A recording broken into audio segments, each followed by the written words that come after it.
Good afternoon, Dylan. It is Wednesday, and as you can tell, I'm walking down this fairly deserted road in the middle of town. In your video, Dylan, you said you wake up and have random thoughts. I do as well, but mine concern usually either world conquest or finding a way to conquer time and space. It's kind of aggressive now that I think about it. Anyway, Dylan, in your video, you showed a beautiful scenery of the Lindora exit in Butler. I enjoy watching your videos when you're driving around to see if I recognize any of the areas where you were. I can't do the same for you, but I can let you know that I found this beautiful little patch of grass just off the side of the road where there's pretty much nobody in the neighborhood, and it's kind of nice and secluded right in the center of town, and nobody's ever here. Because of that, I consider it my own little hideaway that now I've shared with the whole internet. Smart move. While you were talking about how grades are a issue with how people can cope with being a child to an adult, all I could think about was our education system. Our educational system is, I think, flawed in many, many ways, but what you pointed out was one that I think has the greatest impact on people. What I mean is, our educational system is great. It gives people knowledge that they can use to make themselves better human beings, more productive members of society, and all that other good stuff.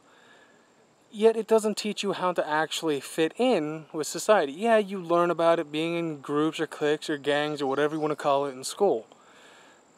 But it doesn't teach you about the adult side. It doesn't teach you how to be the best that you can be. It just teaches you how to meet a certain threshold and maintain that.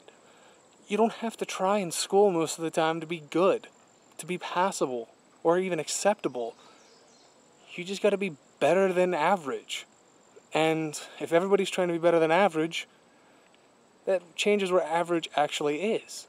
One of the things of being an adult is you have to be better. You have to be the best, almost perfect.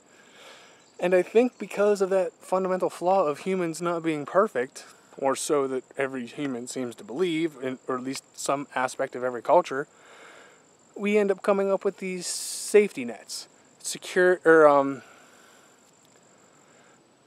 We come up with these safety nets. Usually we call them boards or committees or some other fancy term to mean a group of people who get together and review things.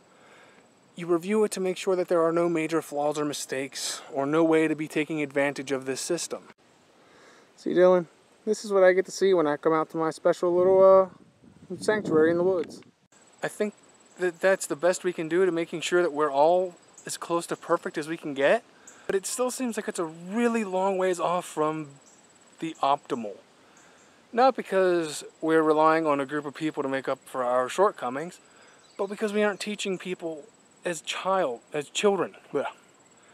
Because we aren't teaching people as children how to be the best they can. I hate using the fact that we have these boards and committees all the time, or whatever you want to call them, act as our backup, as our support, because it feels like that's a failing of the upbringing. Every generation relies on the teachings of the previous one, and they follow the similar pattern to a degree, and also make it their own as they go.